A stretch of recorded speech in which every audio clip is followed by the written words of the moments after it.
All right, so my name is Shane with 26.2 CrossFit here in Rockledge, Florida. And I would recommend for someone to do the challenge, quite simply just to feel better about yourself, have a better performance.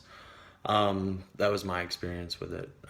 So I went from eating, really dirty, pretty much 100% dirty, eating whatever I want, whenever I wanted, and still going to the gym and working my butt off, to entering the challenge and doing pretty good. Doing pretty good for where I was at and for what I was willing to do and what I was willing to sacrifice, and getting the results from that. So I've done numerous low rung challenges. I remember the first one I did. I think it was the first one they had. It was you either ate clean or you didn't. You either cheated or you ate elite. And now as the years have went on, they've made it a lot more forgiving and a lot more accessible for a lot more people and for people like myself. I was a lot more motivated the first challenge I ever did, and I crushed it, and I felt good. And as the years have went on, my diet's fluctuated so much, and life changes happen, and so on and so forth. So there's got to be a little bit of give and take with that, as well, at least with me anyway. So I mean, the biggest struggles that I encounter always is eating out at events. That and not selling myself short on the workouts. But the biggest one is eating good, while you're out in events. And to me, that's why I love the challenges, because it always brings me back to, oh yeah, I'm eating with a purpose. It's not it's okay to go out. Nobody cares that you go out and that you don't eat what they eat. Matter of fact, a lot of people respect it, and you don't even have to tell them. If you don't tell them, oh my God, I'm in a challenge and I'm eating clean, then no one's gonna notice that you're eating a salad when there's a plate of chicken wings there. No one cares. They just want all the chicken wings.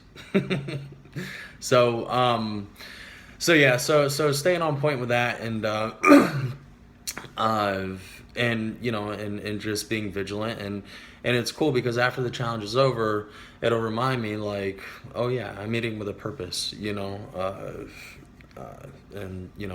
so on and so forth. So that's what I like about it most, is that it brings me back um, to where I can eat, anywhere I go, and get me back into my meal prep, and just kind of resets everything for me, and gets me back on track, with stuff like meal prepping, and also mentally and emotionally with my view of food, because I do get out of whack sometimes with that. Um, my greatest victory was uh, the last workout. And as I mentioned, one of the struggles is not selling yourself short on the workouts. I'm sure there's a lot of different, opinions and views on that. I've always thought, I've always looked and been like, well, hey, I can do these movements, I can do them safely. I can do the weight, I can do it safely. So I'm going to go with level 3 or whatever it is. And I know not everybody thinks that way, but if I can do it, then I'm going to, um, and uh, and so yeah, so doing the test workout and the retest workout, by the time I get to the clean and jerk in the second round, I'm pretty well taxed, and it takes almost everything I have just to get out of. It takes everything I have just to get out of the first round. Um, so all I wanted was one more clean and jerk than I got in my first workout. And by the time I got to that in the second round, uh, I was good. I'd gotten my one more clean and jerk. I had like 2 seconds left, so there wasn't enough time for me to get it and go again. And I'm in Florida and freaking 90% humidity, and it's hot as crap out.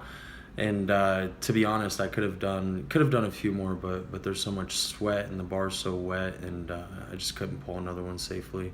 And I had to stop in between reps to wipe off my hands in the bar. So it's just environment's part of it. But that was my greatest victory, Was getting in one more rep in my workout. I feel, I feel better. I guess now that I'm thinking about it, another one of my greatest victories is having a healthier mindset about food, which was I think one of the lifestyle challenges and things like that. So um, how I plan on maintaining the results I've seen from my hard work is just staying vigilant. I mean, there's I really feel like this has got me back, back on track, and just staying vigilant with my meal prep. It's a small price to pay to feel the way that you feel once the challenge gets done, and after those first 2 weeks of the challenge where you're detoxing and nothing's really cool. Uh, so uh, so yeah, so I mean, just it all comes back to vigilance and doing the things that you're supposed to do to see the results that you want to see. So like I said, I've done this is probably my fourth Lorong challenge. First summertime one I did, and aside from the first one I did, the two in the middle I didn't really take very seriously at all. I just kind of did them because everybody else, in the gym was doing them, and I'm a coach at the gym, so I did them to be a part of, and my heart wasn't really in it. So this one I initiated. I got everybody in it, and I knew I needed some help with this one. So I'm glad. It's been really good, and I plan on keeping it all up. So that's it. Thanks.